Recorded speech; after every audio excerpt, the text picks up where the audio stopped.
절을 드립니다. 오늘 주신 말씀을 통해서 우리가 두 군데의 말씀을 우리가 눈여겨 보시면 좋겠습니다. 1절과 그리고 3절. 1절에 보면 나의 붙드는 나의 종이라고 하는 말씀이 기록이 되어 있습니다. 3절에 보면 상한 갈대를 꺾지 아니하시며 라고 말씀하고 있습니다. 내가 붙드는 나의 종, 물론 구약이기 때문에 누구를 지칭한 것이 아니라 예수 그리스도를 지칭합니다.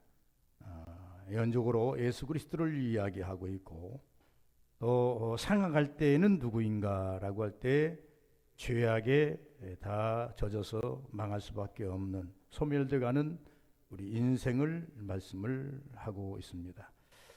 오늘날 21세기를 살아가는 오늘날은 하나님께서 구약 오늘 42장 1절은 예수 그리스도 나의 종 내가 붙드는 나의 종은 예수 그리스도를 의미하지만 오늘날은 하나님의 부름을 받은 여러분과 저가 하나님의 종이 되어야 됩니다. 하나님께 붙드는 종, 하나님 붙잡고 있는 종.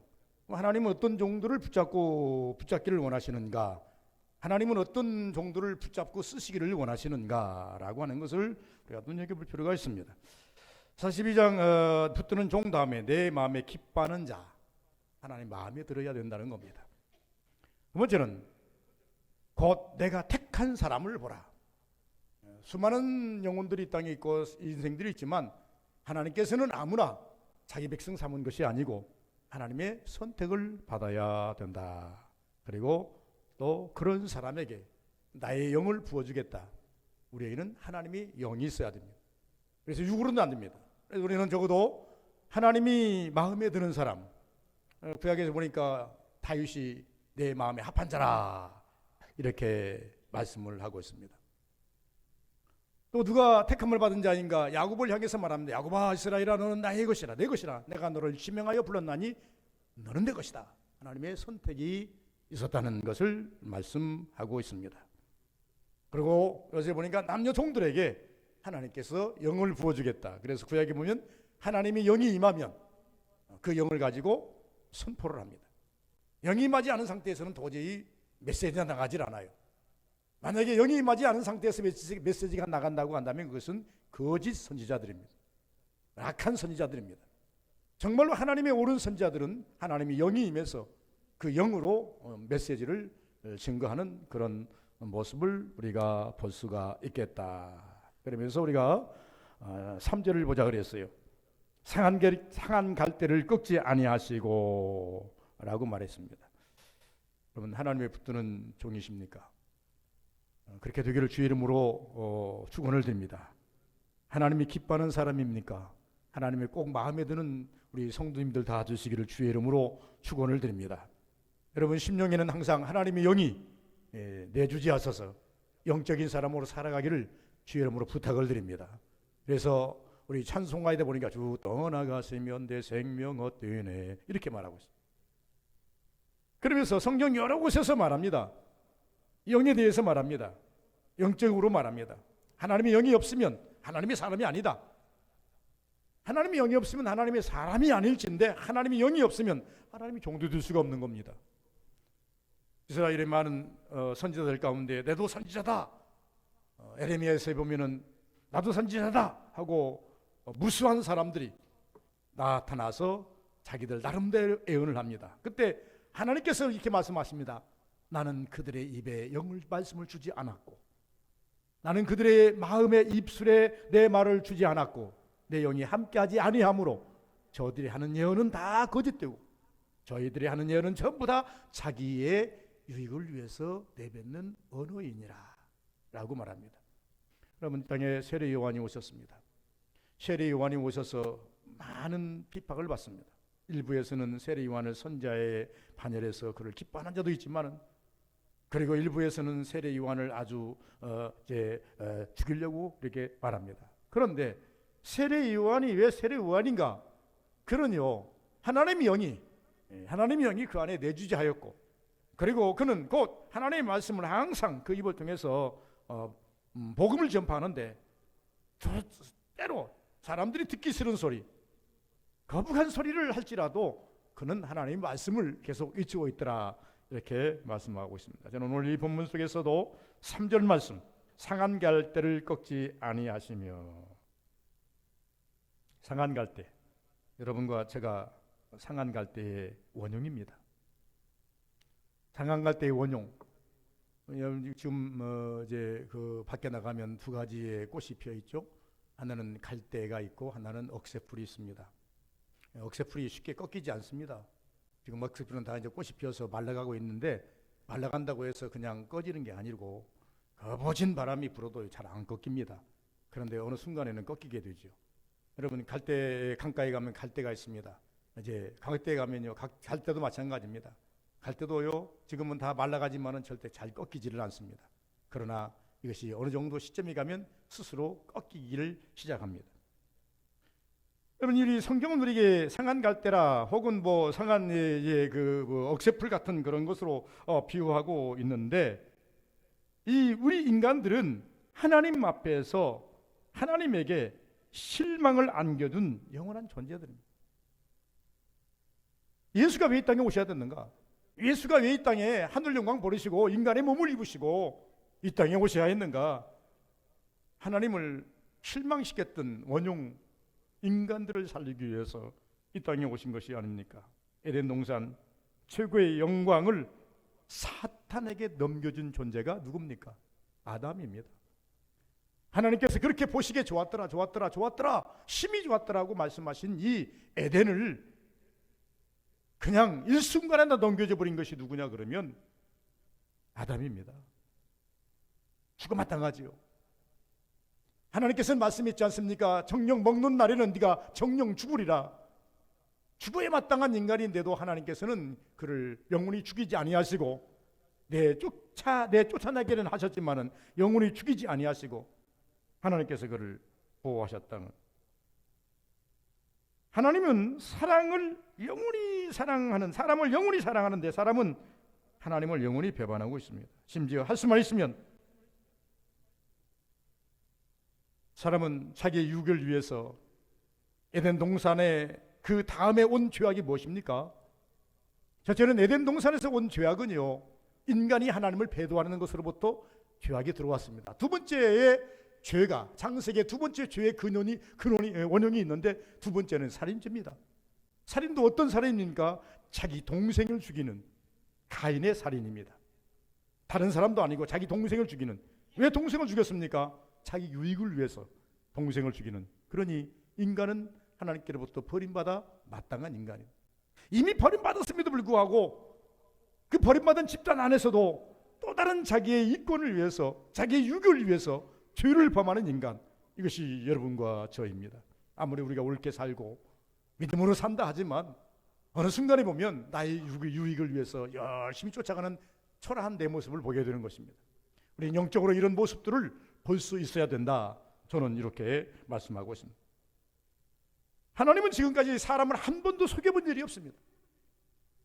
말씀으로 속여본 일도 없고 어떤 행위로 속여본 일도 한 번도 없지만 사람은 하나님을 속이고 사람을 속이는 그러한 모습, 아담과 같은 존재입니다. 떠나서 사람은 자기를 위해서 십자가에 죽으시는 그 모습을 보면서도 그것을 양이 앉아서 예수를 팔아먹는 가룟유다 같은 행위가 우리에게 존재하고 있는 것입니다. 이 땅에서 제일 비참한 것이 뭐냐 그러면요, 예수 팔아서 내 배를 채우는 것이 제일 망할 행위 중에 큰 행위입니다. 성경은 가룟유다의 배도를 크게 부각시키고 있습니다. 그가 은삼십을 달아서 자기 호주머니에다 이마에 벗게 됐지만 그걸 한 번도 써보지도 못하고 다시 제사장들의 성전에 같이 집어넣어 버리고 너무나 괴로운 나머지 목매어 자살하는 그러한, 그리고 나무에 떨어져서 창자가 튀어나오는 그런 비극을 맞이하는 가룟유다. 무엇을 위해서 그처럼 예수를 팔고 그 밤에 죄를 모색했는가? 이것이 상한 갈대라 그 말입니다. 그럼에도 불구하고 예수님께서는 이 가룟유다들을 마지막까지 돌려보시려고, 돌이키게 하시려고 그를 여러 가지로 내치지 아니하시고 회개할 수 있는 교회, 그리고 난 다음에 그가 다시 돌아올 수 있는 교회, 이런 교회를 여러 번 주었지만 가론된 영혼이 그 교회를 상실해버렸지 않습니까? 이것이 상한 갈대입니다. 상한 갈대, 다시 말하면 우리가 상한 갈대를 꺾지 아니하시고, 상한 갈대는 어떤 상태의 노인자가 상한 갈대의 존재인가? 빛을 피해서 어둠으로 들어가는 인간의 존재가 상한 갈대와 똑같은 존재입니다. 어떤 경우라도 인간은 죄를 지으면 하나님을 찾아야 합니다. 아담과 하와는 숲을 속에 숨어서 밤이 오기만을 기다리고 있습니다. 밤이 오면 대책이 없습니다. 그래서 하나님께서 밤이 도래하기 전에 동산 가운데 숨어있는 아담을 찾아 나시지 않습니까? 그리고 부르지 않습니까? 아담아, 아담아, 내가 어디 있느냐?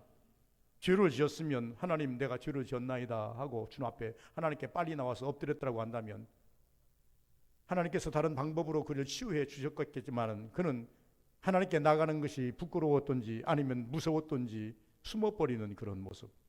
오늘날 우리 인간의 모습이 그렇습니다. 저는 항상 목기를 하면서 생각합니다.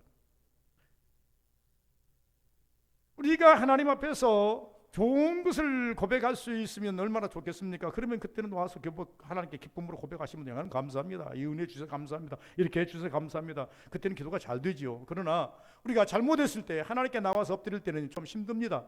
하나님, 용서를 빈다는 것이 쉬운 건 아닙니다. 용서를 빈다는 것은요, 내 창자가 끊어지는 아픔도 있어야 되고 나를 자책하는 그러한 모습도 있어야 되고 하나님 앞에서 하나님께서 나에게 어떻게 나를 벌하실까, 이런 것들까지 전부 다 계산하면서도 하나님께 엎드려야 하는 것이 죄 지은 인간의 모습 아닙니까? 그러나 우리 죄 지은 인간들은 하나님께 나올 때 무엇을 기대하시라? 은혜와 긍휼을 기대하시라. 하나님, 나를 불쌍히 여기소서, 나를 긍휼히 여기소서. 우리는 이 애초부터 아담의 근성, 아담의 피가 흐르기 때문에 어떻게든지 하나님을 피하려고 하는 것이 우리의 인생의 근본입니다. 그러나 예수께서 이 땅에 오셔서 말씀하십니다. 수고하고 무거운 짐을 다 내게로 오라, 내가 쉬게 아니라. 아담의 근성을 자꾸 숨는 것이지만은요, 예수님의 제자가 되고 예수님의 자녀가 된 우리는요, 숨는 것이 아니라 십자가 밑에 나오라는 겁니다. 주님 앞에 나와서 내 모습을 보이라는 겁니다. 그리고 치유를 받으라는 겁니다. 치유를 받지 아니하면 그 병 때문에 죽습니다. 우리는 어떤 병이든지 치유를 받아야 옳겠다라고 생각합니다. 그래서 여러분, 오늘날은 좋은 세상 아닙니까? 과학이 발달되고 의학이 발달됐기 때문에 어느 한 조금이라도 문제가 있으면요, 어쨌든 병원에 가면 그 원흉을 찾지 않습니까? 병원만 의지하는 것이 아니라 하나님께 기도해서, 또 우리가 병원만 의지할 수 있는 병이 아니라 병원에 의지해도 되지 않는 병들이 많습니다. 그럴 때는 하나님께 의지하고 하나님께 기도해서 치유를 받는 것이 답이 아니겠느냐, 이렇게 생각합니다. 이게 상한 갈대예요. 상한 갈대. 어둠을 피하는 인간들, 하나님을 향해서 가야 하는데 하나님을 등지는 인간들, 엘리야처럼 갈멜세를 찾아야 살 길인데 요나처럼 패밋만 참고 있는 어둠의 존재로 갈 때는 방법이 없다는 것을 말씀합니다. 예수께서 이 땅에 오셔서 어떻게 하셨습니까? 부활하셨어요. 부활하시면서 우리 부활의 첫 열매가 되시면서 이미 생명을 가진 자, 하나님의 은혜를 받은 자는 어둠에 들어갈 필요가 없다. 이미 죽어버린 나사로는요, 어쨌든 간에 무덤 안에 들어갈 수밖에 없습니다. 어떤 인간이라도 죽은 자는 무덤으로 들어갈 수밖에 없지 않습니까? 그러나 예수께서 이 나사로의 이 무덤 앞에 서서 말씀하지 않습니다. 나사로야, 나오라. 그리고 그가 살아있음을 보고, 그리고 난 다음에 풀어 다니게 하라. 자유함을 주시는 것 아니겠습니까? 영적으로 말씀을 드립니다. 우리는요, 내 영이 죽으면 어둠을 향해서 자꾸 갈 수밖에 없는 겁니다. 그러나 내 영이 살아있고 오늘 이 말씀한 것처럼 빛이 내 안에 들어오면 우리는 밝음으로 나와야 되고, 이 밝은 빛을 통해서 나 자신을 봐야 되고, 그리고 주님 앞에 더욱더 기도할 줄 아는 우리 모습이 되어야 된다는 것입니다. 그러면 무엇이 상했는가? 상한 갈대라 그랬는데 무엇이 상했는가? 물론 상징적인 것이기 때문에 갈대라고 하는 것은 1년생입니다. 1년 봄에 싹이 났다가 여름에 활짝 피었다가 가을이 꽃피면서 겨울에 시들어버리는 것이 갈대의 그 일생입니다. 우리 인생도 마찬가지예요. 이 땅에 태어나서 한 번은 하나님께 가는 것 아니겠습니까? 그러나 이 한 번쯤 가는 과정 속에 우리는 하나님 앞에서 이제 상하고 찢기고 그리고 소멸돼가는 인생이라고 하는 것입니다. 그러면 육으로는 소멸되지만 영으로는 다시 거듭나야 하는 것이 우리 인생 아닙니까? 우리 신앙인 아닙니까? 하나님께서는 가끔씩, 예수님께서는 가끔 이 땅에 오셔서 영과 육을 이야기했어요. 육은 후피하나 영은 새로워져야 된다. 육의 장막을 떠나는 날 영적으로 우리가 바로 설 수가 있다. 이렇게 설명을 하면서 우리는 머지않은 장래에 영적인 삶으로 우리가 서기 위해서 준비해야 된다. 영적으로 우리가 준비하지 아니하면 불언듯 다가오는 그런 것에 우리는 대처할 수가 없다. 이렇게 말씀하시고 오시지 않습니까? 무엇이 상했는가? 첫째는 심령이 상했음을 설명하고 있습니다. 여러분, 한 가지로 우리 올해 비가 많이 오고 기후가 이상해져 가지고 많은 지표들 가운데 이렇게 합니다. 우리도 위에다 옥상에다 무를 심었더니 속이 좀 비었다 그래요. 몇 개가. 이게 왜 그러냐? 그러면 기후가 그럼 못 먹어요. 또 어떤 분은 보니까 배주가 안에가 싹 썩어버려 가지고 겉은 멀쩡한데 여러분이 안에가 썩어버려 물음병으로 썩어버렸다 이렇게 이야기를. 그래도 우리 가서 봤더니 물음병은 썩지는 않고 단단하게 폭은 잘 찼더라고요. 보니까 이렇게 됐다 그 말이에요. 심령이 상했다. 여러분, 심령이 상한 신앙인은 빨리 치유하지 아니하면 건질 것 아무것도 없습니다. 그래서 하나님께서 이스라엘 백성들에게 말씀합니다. 심령 치유하라 하는 겁니다. 이스라엘 백성들이 하나님께로부터 벌을 받는 그 원흉이 어디가 있냐면 마음포가 틀어진 거예요. 하나님을 믿겠다 하다 하나님만 따라가겠다 하다가 이방 신을 바라볼 때에 하나님께서는 그를 징치하십니다. 귀로는 하나님 말씀을 듣는데 마음으로는 하나님을 따르지 아니할 때 하나님께서 그들을 징치하십니다. 그래서 하나님께서 항상 무엇을 보시느냐면 심령을 보십니다. 성경에 보니까 나 여호와는 심령을 감찰하신다니라. 사람을 외모를 보고내마 나는 그 너희들의 마음을 본다. 너희 어떤 생각을 가지고 있는지, 어떤 삶을 살고 있는지. 그래서 저는 하나님께 이렇게 은혜를 받고 난 이후부터 이렇게 생각했습니다. 하나님 앞에 진실하게 죄 있으면 죄 있는 대로, 없으면 없는 대로 하나님께 그대로 보이게. 숨길 것도 없고 내가 지저분한 죄를 졌다 할지라도 하나님 앞에 그대로 고해야 돼. 애기들이요, 어린아이 심령으로 가야 돼. 애기들이요, 응가를 하면요, 부모한테 가서 뭐라고 하는지 아십니까? 엄마 응가했어. 부끄러운 줄 몰라요. 그러면 부모 다 해결해 줘요. 이 심정이 우리의 심정이 돼야 돼요. 우리가 얼마나 하나님 앞에서 뭐가 잘났다고, 우리가 무슨 해결 능력이 있다고. 해결 능력이 없는 아이들은 부모를 의지합니다.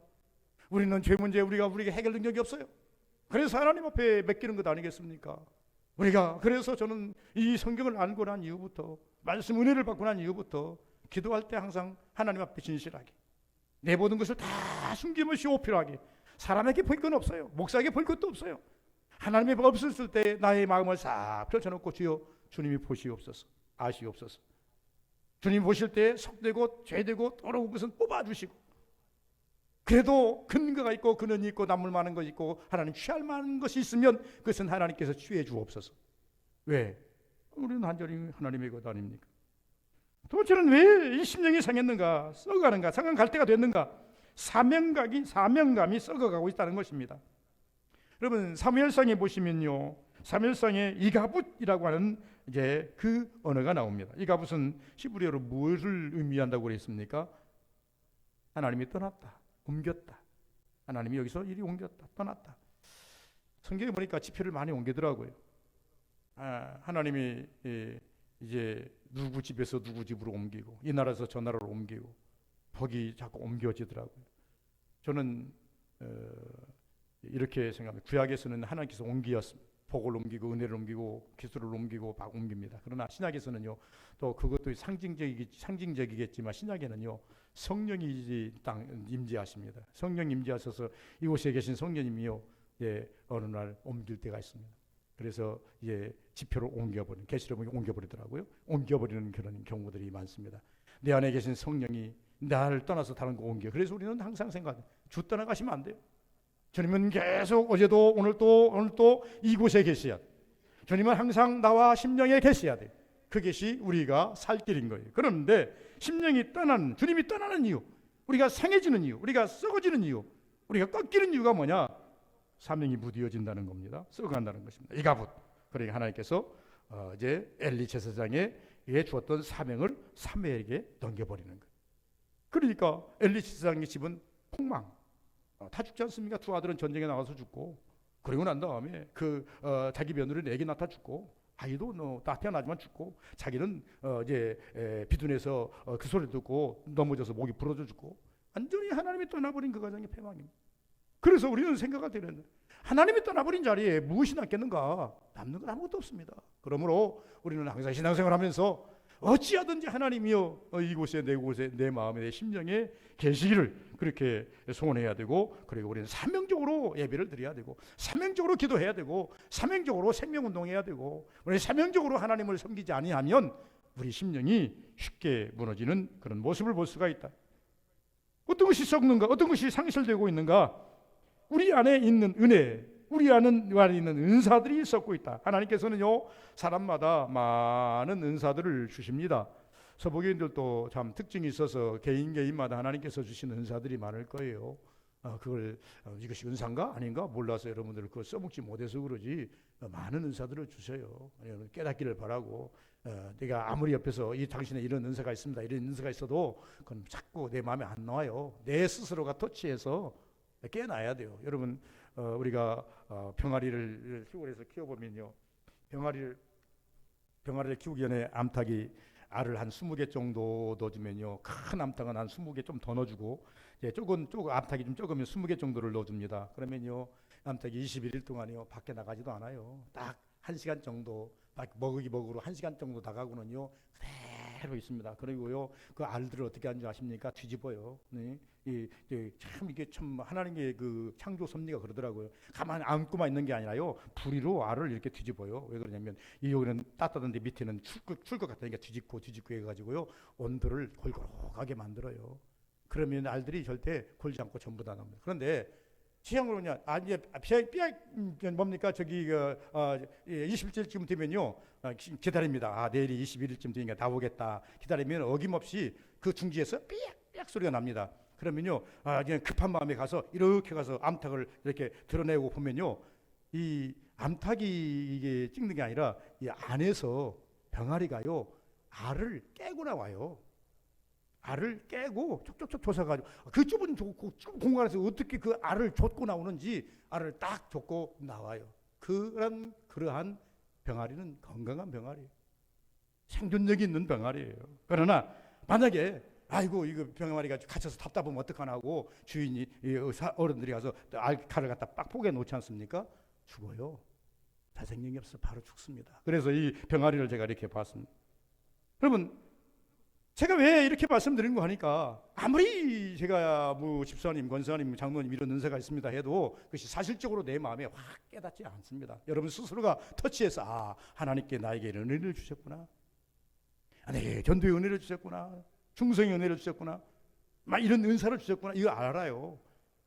그런데 한 가지를 우리가 여기서 더 이제 조금 더 자취해서 들어간다고 한다면요, 보통 우리 목사님들이 사명을 받았다 그렇게 말합니다. 소명이라 그러는데요, 소명 받아서 목사가 되지 않습니까?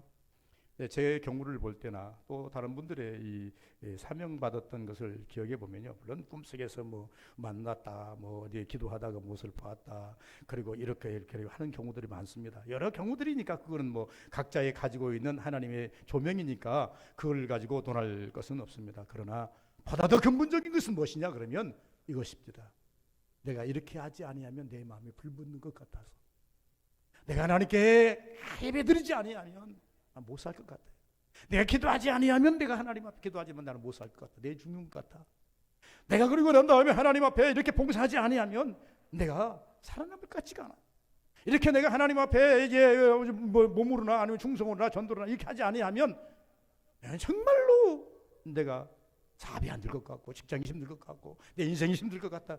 여러분, 이것이 여러분들을 하나님께서 터치하는 그런 과정입니다. 무엇이 은사인지를 여러분들이 가르쳐주는 그러한 과정이라고 생각하시면 됩니다. 여기 충성하셔야 돼요. 만약에 이런 감흥이 없다, 이런 마음이 없다고 한다면요, 하나님께 기도해봐야 돼. 하나님, 내게 주신 은사는 무엇입니까? 나도 좀 터치 좀 해주옵소서. 내게 주신 은혜가 무엇입니까? 하나님, 나도 좀 깨닫게 해주옵소서. 하다 보면요, 어느 순간에요 잡혀요. 이것이 내가 할 일이구나. 성경은요 여러 가지가 있지만 다 할 일은 다 할 수는 없어요. 그래서 에베소에 보니까, 이 바울 사도에 보니까 이제 옥중서에서 뭐라고 했습니까? 하나님께서 사람을 불러셔서 어떤 사람 목사로, 교사로, 장로로, 집사로, 복음 전하는 자로 각각 하나님께서 거기에 맞게 은사를 주셨다 이렇게 말하지 않습니까? 다 목사겠느냐? 다 교사겠느냐? 다 전도자겠느냐? 다 충성하는 자이겠느냐? 다 동의겠느냐? 그럴 수 없다는 거예요. 하나님께서 주신 은사가 다르다 그 말이에요. 그러면 그것을 어떻게 깨닫느냐? 아무리 목사님이 옆에서 이야기해줘도 내 것이 될 수 없어요. 여러분 스스로 하나님께 기도해서 이것이 나의 사명이구나. 그래서 어떤 사람은요, 예배 드리는 것이 나의 사명인 줄 알고요, 예배 시간만큼은 철저히 드리는 사람, 어떤 사람은요, 내 하나님께 열심히 벌어서 헌금하는 것이 사명이다, 그렇게 하는 분이 계십니다. 어떤 분들은 나는 기도 않고는 못 살아, 그러면요 기도로 생명 사고 사는 거예요. 나는 전도 안 하면 못 살아, 그럼 전도하고 사는 거예요. 이게 사명인 거예요. 그런데 이것을 섞일 때 상한 갈대가 되는 거예요. 소명이 사라질 때, 소명이 희미해질 때, 하나님이 주셨건만, 하나님이 함께 해주셨건만, 이것을 우리가 모르셔서 은사들이 있으면 안 돼요. 그러면 왜 꺾지 않으시는가? 그러면 이미 사명도 상실했어요. 마음도 상했어요. 그리고 이제 우리 안에 은사들도 전부 다 소멸시켜 버렸어요. 그럼에도 불구하고 하나님께서는 왜 꺾지 아니하시는가? 이스라엘 건질 만한 거 아무도 없어요. 얼마나 못됐습니까? 이스라엘이 뭐 얼마나 잘나서 하나님께서 선택하셨습니까? 이스라엘 애굽에서 건져내실 때 그들이 뭐 잘한 것이 있어서 건져냈습니까? 모세를 보내서 10가지 재앙을 통해서 이스라엘 건져내서, 그리고 하나 다치지 않고, 머리끝 하나 어떤 생명 하나 다치지 아니하고, 자기들 양새끼 하나 다치지 아니하고 오롯이 애굽에서 뽑아내지 않습니까? 뽑아냈다 그래요. 뽑아냈다. 아니 드러냈다 그 말이에요. 그리고 난 다음에 홍해를 건널 때도요, 마른 땅까지 건너게 만들지 않습니까? 마른 땅까지 건너게 했고, 그런데 뒤쫓던 애국 군대들은 하나도 사람쯤 다 수장시켰지 않습니까? 이것을 자기들이 목격했잖아요. 한 번, 두 번 보았습니까? 어마어마한 것을 보았어요. 삶에서 죽음까지. 여러분, 아무것도 없어요. 그럼에도 불구하고 그 은혜는 다 상실해버리고 광야를 걸으면서 조금 힘들다고, 먹을 것이 부실하다고, 우리는 언제까지 이렇게 살아야 되냐고, 자기 잘못은 생각하지 아니하고 하나님을 원망하고 모세를 원망하는 이스라엘 백성들. 심지어 하나님께서 말씀하지 않습니까? 모세야, 내가 이 백성들을 다 쓸어버리고 새 백성으로 내가 다시 만들어줄까? 라고 모세에게 제안할 때 모세는 뭐라고 말합니까? 하나님 그렇게 하면 안 됩니다. 그 어렵게 애굽에서 홍해를 건너서 여기까지 이들을 끌어냈는데, 이들이 이 광야에서 다 멸절해버리면 하나님이 능력이 없어서 이들을 멸절했다, 이방인들이 볼 때 그럴 것입니다. 아닙니다. 차라리 내 생명을 취하신들 이들을 살려주옵소서. 꺾지 말아달라는 거예요. 하나님께. 이게 사명자 아니겠어요? 여러분의 자녀가, 우리 목사인 제가, 우리 교인 중에 아무리 잘못해서 좀 망해야 맞다라고 생각하지만, 그렇다고 해서 하나님께 저 사람 망하게 해주십시오 이렇게 기도하면 되겠습니까? 내 자식이 잘못했습니다, 저는 망하게 해주십시오 이러면 되겠습니까? 그래도 하나님 저를 일으켜 주옵소서, 고쳐 써 주옵소서. 왜 꺾지 아니하시는가? 근본적인 것은요, 하나님은 창조주이십니다. 소생의 능력이 있으신 분이십니다. 소망을 우리에게 주시는 분이십니다. 상했지만 다시 새싹을 돋게 만드실 수 있는 능력이 하나님께 있으므로 꺾지 않고 끝까지 소망을 보신다, 이렇게 말하면. 그래서 소망을 주고자, 왜 꺾지 않는가? 소망을 주시고 싶어서, 능력이 있으시기에, 그래도 아직 불 속에 넣을 수 있는 시기는 아니지 않는가 라고 하는 거예요. 그래서 제가 이렇게 말합니다. 여러분, 우리가 이 땅에 살면서 하나님 마음에 쏙 들게 살면 얼마나 좋겠어요. 그러나 쏙 들게 살지 못했다 할지라도 소망이 있습니다. 생명이 있는 한, 주님께서 우리에게 주시는 귀한 음성이 무엇이냐 하십니까? 네 생명이 있는 한 빨리 해결하라는 것입니다. 여러분이 생명이 있는 한 하나님 앞에서 해결할 것은 많습니다. 오늘 또 해결해야 되십니다. 무엇을 해결해야 됩니까? 하나님이 나를 보실 때에 나를 어떻게 보고 계시는가? 상한 심령으로 보시는가?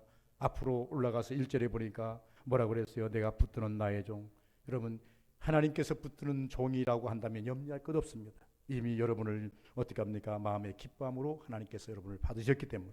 더 나아가서 택한 사람, 어떤 환경에서도 여러분을 놓지 아니하시는 하나님의 손길이 있기 때문에, 더 나아가서 여러분은 항상 영성이 충만하기 때문에 걱정하지 않아도 됩니다. 문제는 무엇이 있느냐 그러면, 여러분이 상한 갈대라고 생각하십니까? 상한 갈대는 소망이 없습니다. 오로지 남아있는 소망 하나가 있는데 그건 무엇입니까? 하나님입니다. 하나님 손에 붙들려야만 소망이 있습니다. 하나님 손에 붙들리지 아니하면 이것은 머지않아서 다 악궁에 들어갈 수밖에 없는 그러한 존재들입니다. 그러므로 우리가 1절의 말씀에 우리가 부합된 사람이라고 한다면 감사하고 기뻐하시기를 바랍니다. 하나님의 종된 것을, 하나님이 나를 붙잡고 계신 것을, 하나님이 영이 내 안에 내주재 하시는 것을 기뻐하시기를 바랍니다. 그러나 만약에 3절 말씀처럼 여러분이 상한 갈대의 위치에 서 있습니까? 아직도 소망이 있습니다. 상한 갈대를 꺾지 않는 것은 하나님 소생의 은혜를 주시겠다 말씀하지 않습니까? 그러므로 우리는 어떻게 해야 됩니까? 지금 이사야서 이 40장은 뭐랍니까? 하나님 앞에 빨리 엎드리라는 거예요. 하나님께 빨리 엎드리지 않으면 이 소망 너희들에게 다가오지 않는다라고 말씀을 하고 있습니다. 우리는 어려움은 어려울 때마다, 힘들면 더 힘들수록 하나님 앞에 엎드리는 그런 아름다운 믿음의 자세를 가지시는 서부교인 다 되시기를 주의 이름으로 축원을 드립니다. 거룩하신 아버지 감사합니다. 복되기를